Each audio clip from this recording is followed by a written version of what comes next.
Hello everyone, आइए बात करते हैं 22 अक्टूबर के करंट अफेयर मॉर्निंग का थॉट देखते हुए क्लास को स्टार्ट करेंगे। लास्ट में रिवीजन की क्लास है, यानी 21 अक्टूबर को जो कुछ पढ़ा उसका रिवीजन करते हुए क्लास को आगे बढ़ाएंगे। और साथ में ही टेलीग्राम के लिंक पर इंग्लिश और हिंदी दोनों लैंग्वेजेस में मेरे द्वारा पढ़ाया गया जो कंटेंट है वो उपलब्ध है, तो आप पढ़ सकते हैं, नोट्स भी बना सकते हैं। तो आइए स्टार्ट करते हैं। सबसे पहले हम मॉर्निंग थॉट के बारे में बात करेंगे। तो सबसे महत्वपूर्ण बात यह है कि कभी भी सवाल करना बंद ना करें। सवाल सबसे करो और सवाल अपने आप से भी करो। कुछ करने जा रहे हो तो सवाल करो, कुछ नहीं कर रहे हो तो सवाल करो, कहीं तक पहुंचना है तो सवाल करो, और कहीं तक जाने की तमन्ना है तो सवाल करो। सवाल करना बिल्कुल भी बंद मत करिए। कोई गलत बिहेव आपसे हो जाता है तो उस व्यवहार के पीछे भी आप अपने आप से जरूर जरूर सवाल पूछते रहिए, क्योंकि जब आप सवाल करेंगे तभी आप आगे बढ़ते रहेंगे। क्योंकि सवाल का मतलब है जवाब मिलेगा और जवाब का मतलब है कि सुधार होगा। तो इस विचारधारा के साथ में आइए स्टार्ट करते हैं आज की अपनी क्लास को। सबसे पहले जो हम बात करेंगे वो हम बात करेंगे स्टटरिंग के बारे में। हर साल 22 अक्टूबर के दिन इंटरनेशनल डे मनाया जाता है। किसके लिए? तो एक अवेयरनेस पैदा करने के लिए, स्टटरिंग के लिए, यानी हकलाने के बारे में अंतर्राष्ट्रीय दिवस कब मनाया जाता है? तो 22 अक्टूबर को मनाया जाता है। इस बात को याद रख लेंगे। जो हमारे सामने फर्स्ट क्वेश्चन है वो देख लेते हैं। तो यहाँ पर हिंदुस्तान पेट्रोलियम के बारे में बात करेंगे। तो भारत और बांग्लादेश श्रीलंका वाला एरिया में भारत के लिए जो वरिष्ठ उपाध्यक्ष और एमडी के रूप में किसे नियुक्त किया गया है? तो समझ लेते हैं, एचपी के द्वारा नियुक्त किया गया है, हिंदुस्तान पेट्रोलियम के द्वारा। इनका नाम है, स्क्रीन पर जिसे आप देख रहे हैं, इनका नाम है इप्सिता दासगुप्ता। ओके, इप्सिता दासगुप्ता के बारे में अगर मैं बात करूं तो ये जो है अब क्या बन जाएंगी? वरिष्ठ उपाध्यक्ष और प्रबंध निदेशक के रूप में काम करेंगे और 30 अक्टूबर से ये अपना कार्यकाल संभाल लेंगे। इस बात को याद रख लेना।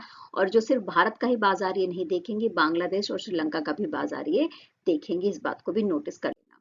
आइए नेक्स्ट बात करते हैं। 2024 में ई प्रिक्स के दूसरे संस्करण की मेजबानी किसके द्वारा की जाएगी?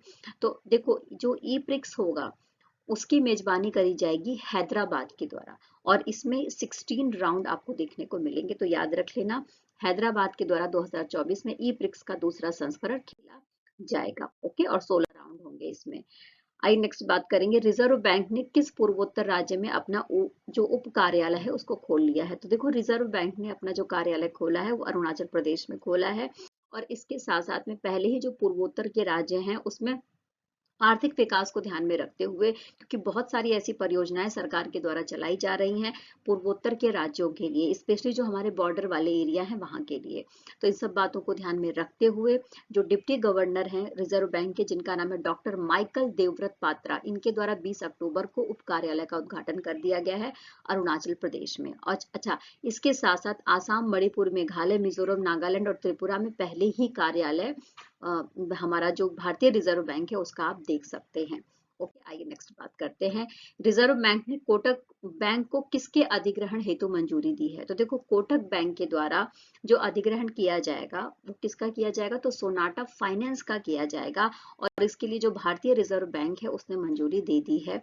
इस बात को याद रख लेना। देखो, जब तक भारतीय रिजर्व बैंक किसी भी बैंक के अधिग्रहण की मंजूरी नहीं देता है तब तक अधिग्रहण नहीं हो सकता है, और ये अधिग्रहण 100% हो जाएगा।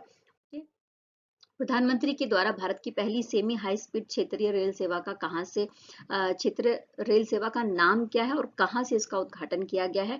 तो जो गाजियाबाद का साहिबाबाद है, गाजियाबाद में एक साहिबाबाद है, वहां से उद्घाटन किया गया है। इस बात को याद रख लेंगे। और ये जो सेमी हाई स्पीड क्षेत्रीय रेल सेवा है इसका नाम है नमो भारत। इस परियोजना के तहत 82 किलोमीटर तक का रेंज कवर किया जाएगा, लेकिन अभी जो जिसका उद्घाटन किया गया है उसमें 17 किलोमीटर का रेंज कवर किया गया है। और इसमें जो गाजियाबाद का साहिबाबाद है वहां से लेकर मेरठ तक को कवर किया गया। इस बात को याद रख लेंगे। यानी मेरठ तक की अगर आपको यात्रा करनी है तो 55 से लेकर 60 मिनट में आप मेरठ पहुंच जाएंगे दिल्ली से। Okay, clear? आइए नेक्स्ट बात कर लेते हैं। अंतर बैंक ऋण के लिए ई रूपी का परीक्षण करने के लिए किसके द्वारा पायलट रन शुरू किया गया है? तो देखो, ई रूपी का परीक्षण करना है तो ये जो इस तरीके के मैटर होते हैं इसमें हमारा जो आरबीआई है, यानी कि भारतीय रिजर्व बैंक है, वो महत्वपूर्ण हिस्सा लेता है। तो आरबीआई के द्वारा ही ई रूपी का परीक्षण किया जाएगा और एक पायलट रन परियोजना के रूप में काम करेगा। और इसमें आप देखेंगे तो भारतीय state bank, bank of Baroda, union bank of India, HDFC bank, ICICI bank, Kotak Mahindra bank, yes bank और एचडीएफसी और एचएसबीसी शामिल हैं।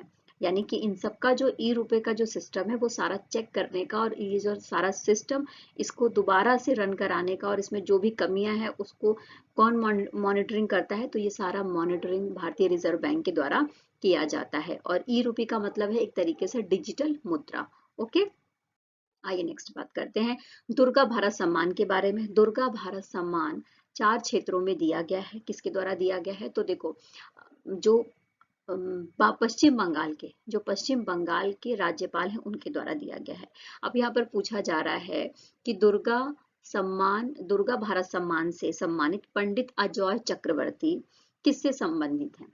ठीक, तो पंडित अजय चक्रवर्ती संबंधित हैं शास्त्रीय संगीत से, इस बात को याद रख लेंगे। और इसके साथ साथ अगर दुर्गा भारत सम्मान के बारे में मैं बात करूं तो ये 4 क्षेत्रों में दिया जाता है। वो क्षेत्र कौन से हैं तो देख लेते हैं। देखो, एक तो शास्त्रीय संगीत का क्षेत्र है, इसके बाद शैक्षणिक क्षेत्र है, जो अंतरिक्ष अन्वेषण है उसके क्षेत्र में, समुद्री इंजीनियरिंग के क्षेत्र में दिया जाता है। तो इस बार किसको किसको दिया गया है, तो सबसे पहले शास्त्रीय संगीत के लिए दिया गया है।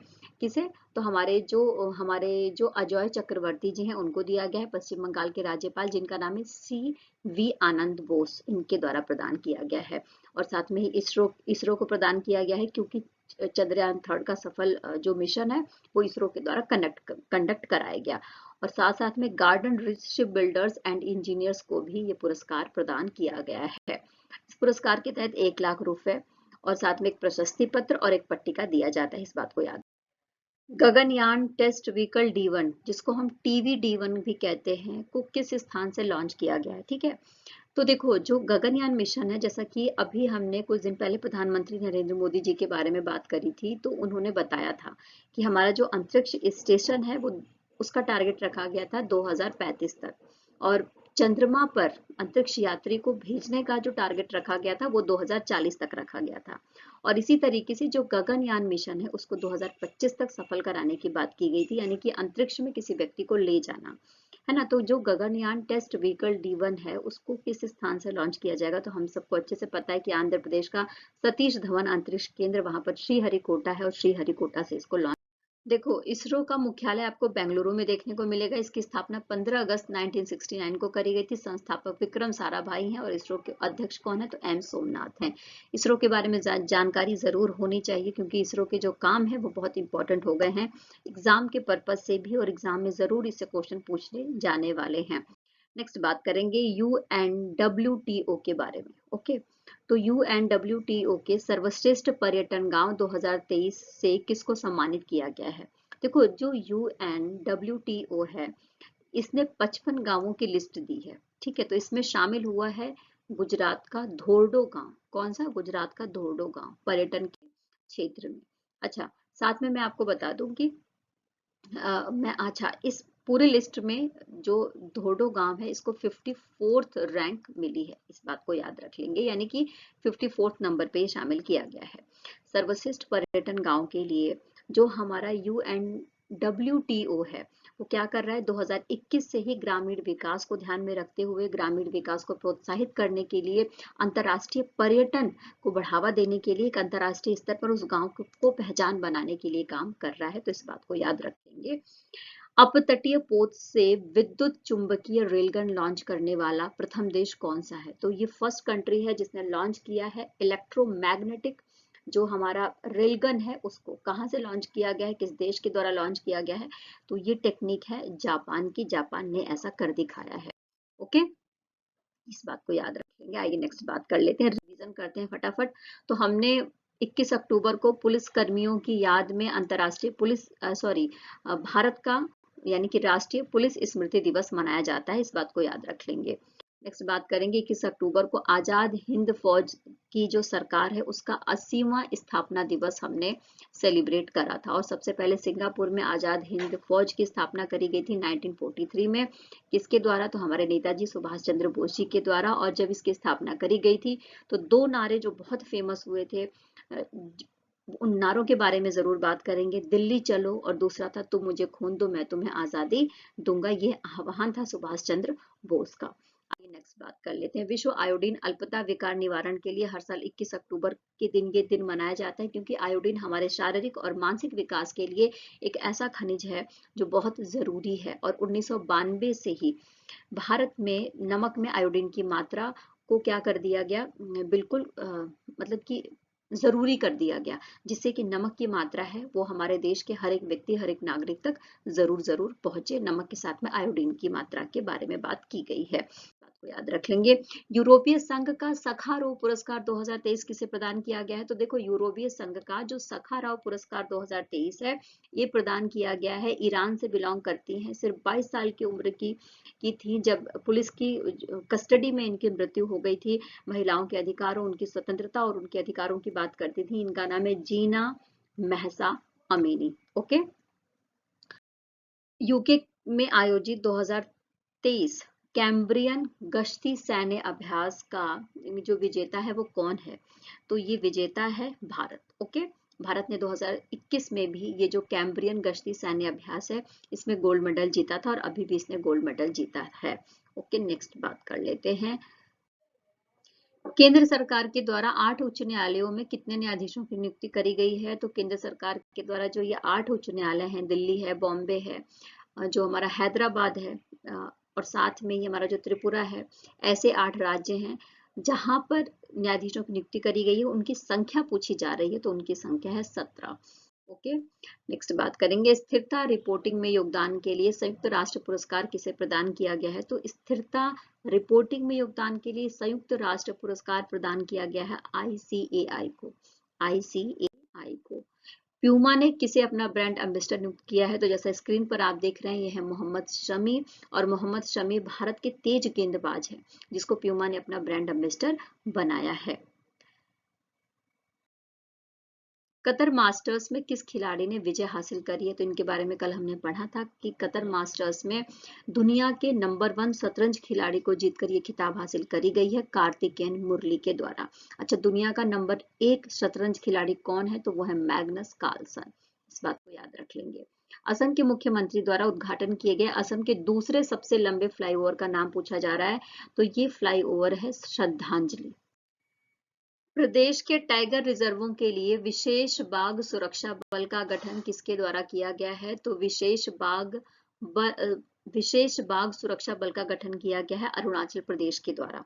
देखो, अरुणाचल प्रदेश में बाघों की संख्या को ध्यान में रखते हुए जैव विविधता को बचाने के लिए इस तरीके के टास्क फोर्स की स्थापना करी गई है या गठन किया गया है। इस बात को याद रख लेंगे। नेक्स्ट बात करेंगे। टाटा मोटर्स द्वारा फ्रेट टाइगर में कितने प्रतिशत हिस्सेदारी खरीदी जाएगी? तो देखो, फ्रेट टाइगर क्या है? तो एक तरीके से जो लॉजिस्टिक जो हमारा व्यवसाय है उसके लिए एक डिजिटल प्लेटफॉर्म है। इसमें लॉजिस्टिक से रिलेटेड जो भी डिजिटल एक्टिविटी करी जाती है या लॉजिस्टिक से रिलेटेड जो एक्टिविटी करी जाती है उसकी पूरी डिटेलिंग आपको देखने को मिलेगी। कंपनियों की डिटेलिंग, कर्मचारियों की डिटेलिंग, अगर आपको रजिस्ट्रेशन कराना है, जो किस माल की कहाँ पर ढुलाई करवानी है, तो ये सारी डिटेलिंग आपको डिजिटली मिल जाएगी फ्रेट टाइगर में। तो टाटा मोटर्स के द्वारा फ्रेट टाइगर्स में 27% की जो हिस्सेदारी है वो खरीदी गई है। ओके, तो इस सेशन में इतना ही। आई होप कि सारे क्वेश्चन आपको अच्छे से समझ में आ गए होंगे। थोड़ी सी इसकी स्टोरी बतानी जरूरी होती है, वरना करंट अफेयर ऐसा टॉपिक है जो याद नहीं रहता। तो चलिए फिर कल मिलेंगे, तब तक के लिए टेक केयर, बाय बाय। खूब खुश रहिए, मेहनत करते रहिए, जीवन में आगे बढ़ते रहिए और मेरे चैनल पर बने रहिए और साथ में लाइक और सब्सक्राइब भी करते रहिए। अगर आप नए हैं तो बेल आइकन जरूर प्रेस कर लीजिए। कल फिर मिलेंगे। Take care, bye bye.